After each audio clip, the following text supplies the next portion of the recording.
Welcome back to Healthwise. With us is Dr. Carl Gosselin, pediatric dentist. And I didn't even ask before, but your office is in Lafayette? Yes, we're in the Oil Center in Lafayette. In the Oil Center in Lafayette. Okay. Doc, we were talking about diet and also brushing and flossing. But we talked about the sugar in the diet, but how important is diet to the health of teeth? In getting a cavity, there are three things that are involved in getting a cavity. You have to have the tooth, you have to have the bacteria that will damage the teeth, and you have to have the diet that the bacteria can use to damage the tooth. Okay, that would be a form of cavities. Okay, and if you're going to have gum problems, all you need is the germs. Right. You don't need the diet particularly, although a bad diet will certainly make the gums more susceptible to problems. Okay, so the main thing in the diet, that the way that a cavity occurs is the bacteria eat the refined carbohydrates, which would be like white flour, sugar, things like that. Okay, they metabolize that and they turn that into acid as a byproduct. The acid gets on the surface of the tooth, the enamel, and it starts dissolving the enamel of the tooth, and eventually you get a hole, and the hole is a cavity. Right. And it gets worse and worse and worse, okay, unless it's treated, okay. So you have to break that chain. You don't want to get rid of the teeth, okay, and you can't get rid of the food, and you can't get rid of all the bacteria. So what you do is you want to make the teeth as strong as possible by good, healthy nutrition so the teeth can develop properly. And also, you can increase the strength of the teeth with the use of fluoride, okay? And that helps greatly to make the enamel more resistant to decay. But the main thing is brushing the teeth and flossing the teeth so you end up with a clean tooth, okay? Brushing won't get the tooth clean, they'll get part of the tooth clean. So it's a combination of brushing and flossing because the toothbrush can't clean between the teeth. So you need the proper instructions on the proper way of brushing the teeth. The kids will get in there and they'll brush their teeth, but they won't clean their teeth because they'll miss the difficult spots, and that's where the plaques just stays and eventually get more cavities there. And so then, as well as brushing and flossing the teeth and cleaning teeth, you want to handle the diet.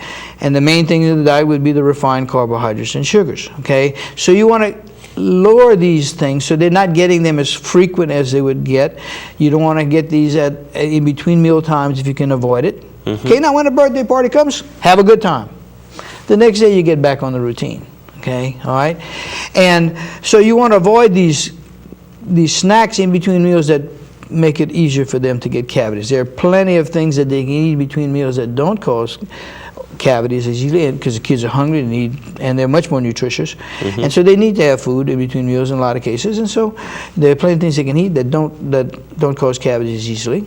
So brushing and flossing, watching the diet, so you're keeping these snacks under control. You don't keep tons of stuff at the house. Well, he's eating candy all the time. Well, where does he get the candy? You bought it. Yeah, so you want to keep these things so they can get it too easily. Okay, it doesn't mean you can't get candy. You just want to get it at a time where it's controlled, so you can so it doesn't get time to cause the problems. Another thing is, it's the frequency of the time you eat, of the things you eat.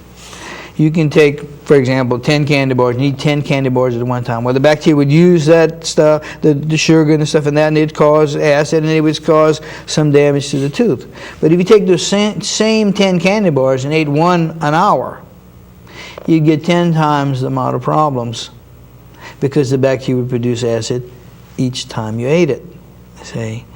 And I mean, not exact figures, but you get the idea. It's the frequency. Right. In other words, the problem with the bottle, if they're on the bottle or a sippy cup that has food in it, they're sipping it all the time, or they're drinking it all night long, or much of the night, and so it keeps it in the mouth too long, and it makes it possible for the bacteria to produce acid over too long a period of time, and before you know it, you have a cavity. Okay, so it's not necessary to brush and floss after every meal, but I do recommend a good brushing and flossing at the end of the day, or whenever it can be done right. Okay, all right. Before going to bed or something like that, and maybe a good brushing in the morning. Anything extra is fine. If you have braces, you might want to do that a little bit more. You might want to have a toothbrush with you to take at school, right, so you can brush your teeth after you eat at school, okay? And those things help. Swishing and swallowing with water after you eat something gets the food out of the mouth, makes it harder for the bacteria to cause the problems. Okay, so it's a combination of those three things, and the fluoride at the dental office helps even more.